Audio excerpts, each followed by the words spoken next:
La politique sous nos tropiques, un miroir de développement inclusif ou exclusif. Depuis maintenant des mois que nous assistons à une scène politique où parti au pouvoir est malmené par les tas de revendications de l'opposition.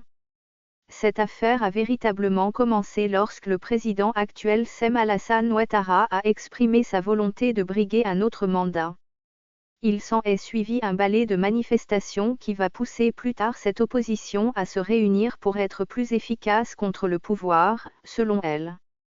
Des meetings, des sit-ins, des conférences de presse, des retrouvailles vont suivre assorties d'un mot d'ordre, la désobéissance civile.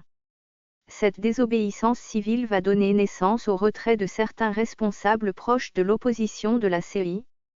Cependant, un fait peut tirer l'attention de plus d'un. Le président actuel doit partir parce qu'il a violé la Constitution.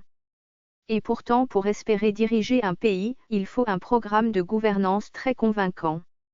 Peut-on espérer changer la Constitution et les instances qui la composent du revers de la main ?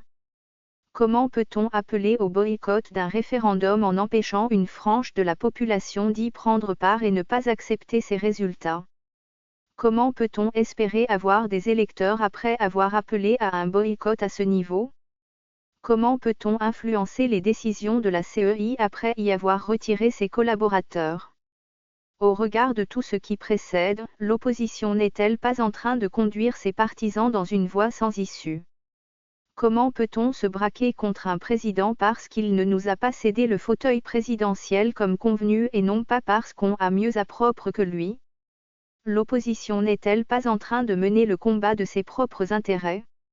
Vivement que la paix soit le partage des populations ivoiriennes.